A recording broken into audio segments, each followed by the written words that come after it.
Et salut à tous, c'est LegoSpeed et aujourd'hui on se retrouve dans une nouvelle vidéo. Aujourd'hui on va parler de la saison 11. Alors bien évidemment vous allez me dire oui on a fait plein de vidéos sur la saison 11, mais aujourd'hui c'est mon ressenti sur le chapitre de feu de la saison 11. Alors je sais que je l'avais déjà dit en live tout ça, mais je vais vouloir faire des vidéos sur mon ressenti sur le chapitre de feu et le chapitre de glace. Dans un premier temps, la saison 11, le chapitre de feu a été pour moi une surprise. Car si on se souvient bien, quand on a eu le droit au trailer du chapitre de feu, on a tout de suite remarqué que les graphismes avaient changé. Mais pour moi, ça ne m'a pas posé de problème, ça ne m'a pas dérangé pour autant. Parce que beaucoup de personnes se sont plaintes que les graphismes avaient changé. Mais pour moi, ce qui importe, c'est que les graphismes ne changent pas trop. Par exemple, ce qu'on a aujourd'hui avant la saison 11 et pour la saison 11, que ça fasse pas comme dans les mangas ou dans les jeux vidéo, que ça aille pas trop vers le jeu vidéo ou dans le manga, parce que sinon ça serait vraiment hors graphisme comme on a eu l'habitude d'avoir dans les autres saisons. Alors je vous remets bien évidemment le lien dans le petit en haut à droite qui s'affiche pour revoir bien évidemment le trailer de la saison 11, le chapitre de feu. On a tout de suite remarqué qu'on a une nouvelle espèce de serpent dans la saison 11, le chapitre de feu, que l'art martial, le spinjitzu, n'était pas un art martial tout court, qu'il y avait le spinjitzu interdit, et que le pouvoir de cette saison serait basé sur le feu, évidemment le désert, tout ce qui est par rapport à Asphira et tous ces serpents. Pour moi cette saison m'a plu, car même si les premiers épisodes étaient un peu lents et l'histoire mettait du temps à arriver, beaucoup de monde a dit que l'histoire mettait trop de temps. En 3 épisodes, ils ont mis 3 épisodes pour que l'histoire se mette en place, pour que Asphira soit libérée, etc. Pour que l'histoire de la vengeance commence d'Asphira. Donc, pour vous dire que l'histoire a mis un peu de temps pour moi. 2 épisodes ça aurait été suffisant, mais après c'est le producteur qui décide. Donc voilà.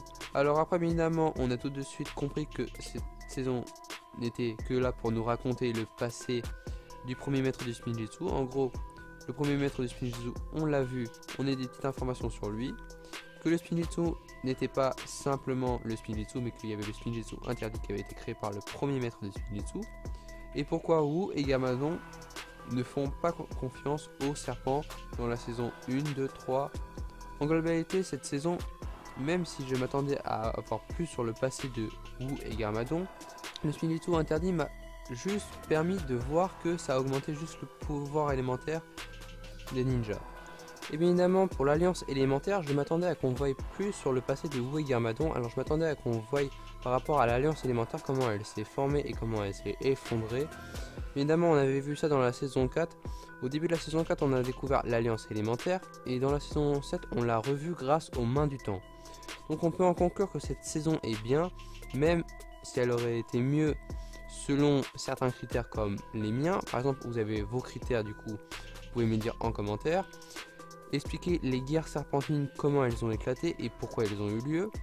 Et comment vraiment l'alliance élémentaire s'est créée, tous les maîtres élémentaires se sont réunis et pourquoi. Même si le chapitre de feu devait avoir un sens avec le chapitre de glace, ça n'aurait... Pour moi, j'aurais voulu qu'il y ait une autre version comme la mienne, comme je l'ai dit, mais...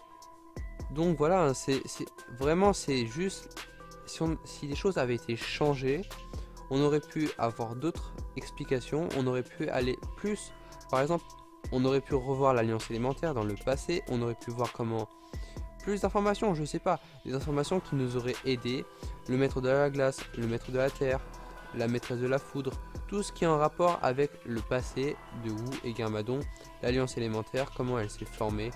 Toutes ces choses-là qu'on ne connaît pas encore et qui ne sont pas encore dévoilées dans les saisons de Ninjago. Pour moi, à partir de la saison 7, après les mains du temps, on aurait dû avoir une suite, mais à cause du film, comme je l'ai dit plus d'une fois, ça a modifié. Du coup, on a eu, bien évidemment, sur l'Oni et le dragon. Du coup, ça m'a pas dérangé la saison 8, 9 et 10, mais j'aurais voulu avoir une suite après la saison 7 sur les maîtres des éléments, la base des tout premiers maîtres élémentaires. Donc voilà, n'hésitez pas à mettre un commentaire pour qu'on discute par rapport à l'alliance élémentaire, tout ce qui est sur le passé de Wu et Garmadon, tout ce qui est par rapport au passé, pourquoi Asphira, pourquoi Wu, pourquoi Garmadon, tout ce qui est en rapport avec la saison 11, tout ce qui est en rapport avec la vidéo. N'hésitez pas à me dire ce que vous en avez pensé et est-ce que vous préfériez vraiment que les épisodes durent 11 minutes ou 20 minutes. C'est un petit sondage qui s'affiche en haut en haut à droite dans le i. N'hésitez pas à me répondre en commentaire, à me le dire en commentaire en plus du sondage qui s'affiche en haut à droite, je le répète. Donc la prochaine vidéo portera sur le chapitre de glace, ma réaction, mon ressenti, tout ce que je pense comme cette vidéo là. Donc vous aurez bien évidemment la vidéo qui arrivera sans doute le week-end ou la semaine prochaine. Donc voilà, j'espère que la vidéo vous aura plu. Si c'est le cas, lâche un pouce bleu, partage et abonne-toi à ma chaîne si le contenu de ma chaîne te plaît. Et moi je vous dis c'était LegoSpeed, à la prochaine.